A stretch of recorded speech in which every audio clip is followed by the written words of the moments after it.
Hello friends, আজকে my sweet mini কিচেনে সবাইকে স্বাগত জানিয়ে আজকে আমার ভিডিওটা স্টার্ট করছি। আর আজকে আমার সুইট মিনি কিচেনের ভিডিওটা আসছে আমার কিচেন থেকে, মানে আমার বাড়ির কিচেন থেকে। আজকে আমি আমার my sweet mini kitchen ready করতে পারিনি, কারণ আমার শরীরটা খুব একটা ভালো না, তাই আমি উনুনে রান্না করতে যেতে পারিনি গরমের মধ্যে।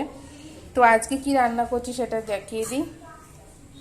এই যে আজকে রান্না হচ্ছে কাবলি ছোলা। এই কাবলি ছোলার ঘুগনিটা রান্না করব। আর এই রান্নাটার জন্য নিয়ে নিয়েছি এখানে চিকেনের কিমা। এটা এই চিকেনের কিমা দিয়ে এই কাবলি ছোলাটা রান্না করব। তার সাথে নিয়ে নিয়েছি এখানে পেঁয়াজ, টমেটো, কাঁচা লঙ্কা আর এখানে আদা রসুনের পেস্ট। তো ঠিক আছে, আজকে রান্নাটা স্টার্ট করি।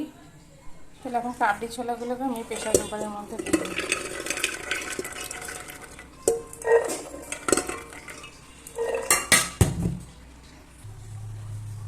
এটা গ্যাসে বসিয়ে দিয়েছি, আবার একটু জল দিয়ে দিই। দিয়ে দেবো একটুখানি নুন। এখানে আমি কড়াইটা বসিয়ে নিয়েছি, আর পাশের গ্যাসে তো আমার মটরটা সিদ্ধ হতে হতে আমি ততক্ষণে কড়াইটা গরম হয়ে গেলে আলুগুলো চলো। আমার কড়াই গরম হয়ে গেছে, আর আমি তেলটাও দিয়ে দিলাম। এবার এই তেলটা গরম হলে এর মধ্যে আমি আলুগুলো দিয়ে দেবো।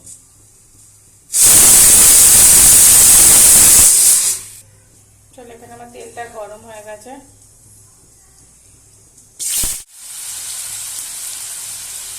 আর আলুগুলো আমি এর মধ্যে দিয়ে দিয়েছি।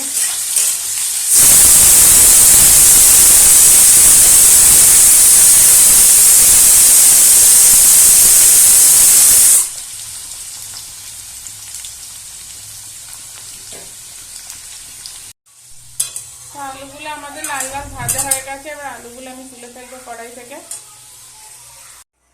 তো এখানে আলুগুলো আমি একবার ভেজে তুলে নিয়েছি। তো আলু ভেজে তুলে নিয়েছি। এবার আমি রান্নাটা বসাবো। সেটা হচ্ছে তেজপাতা, শুকনো লঙ্কা ফোড়নে দিয়ে দিলাম।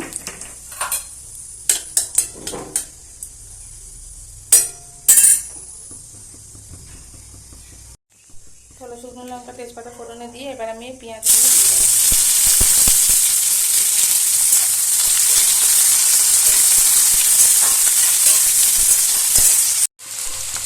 আজকে এত গরম বন্ধুরা, আমি আর পারলাম না ওপর ছাদে গিয়ে নুন ধরিয়ে রান্না করতে।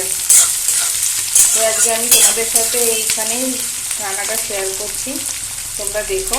আমি নেক্সট ভিডিওটা আবার আনবো আমার উনুনের রান্না। পেঁয়াজগুলো ভাজা হোক। তো এটা তো মোটামুটি লাল লাল হয়ে ভাজা এসছে। এবার এর ওপরে আমি দিয়ে দেবো এই মাংস কিমাটা।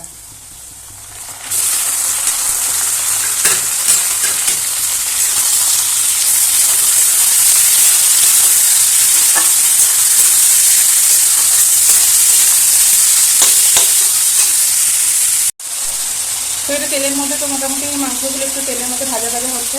এবার আমি এখানে দিয়ে দেবো একটুখানি নুন আর হলুদ।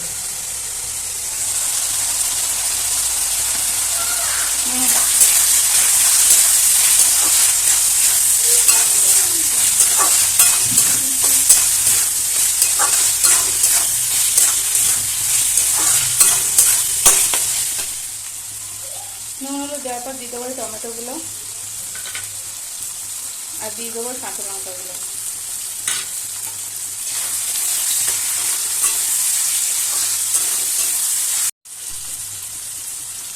এবার দিয়ে দেবো আদা রসুনের পেস্টটা।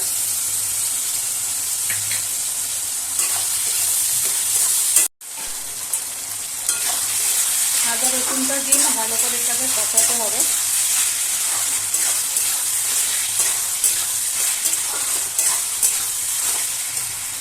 আমি তো কাঁচা লঙ্কা দিয়েছিলাম, আর এটা একটুখানি দিচ্ছি কালার হওয়ার জন্য,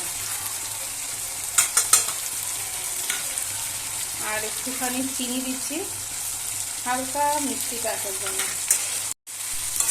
সব কিছু দিয়ে এটাকে ভালো করে কষিয়ে নেব। মাংসটাও যাতে ভালো মতন কষানো হয়, নরমও হয়।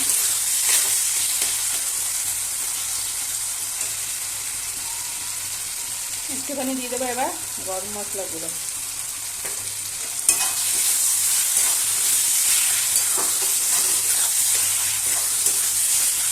এটা খেতে রুটির সাথে ভীষণই সুন্দর লাগে, বিশেষ করে এই চিকেনটাকে যত কষাবেন তত। তো এর মধ্যে এটা তো মোটামুটি কষা হয়ে গেছে আর তেলও ছেড়ে দিয়েছে। এর মধ্যে এবারে ভাজা আলুগুলো দিয়ে দেবো।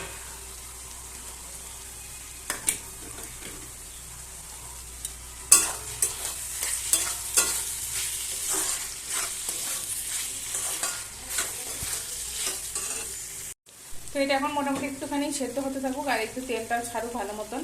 আমি একদম গ্যাসের ফ্লেমটা লো করে দিয়েছি আর এবার একটু চাপা দিয়ে দিলাম।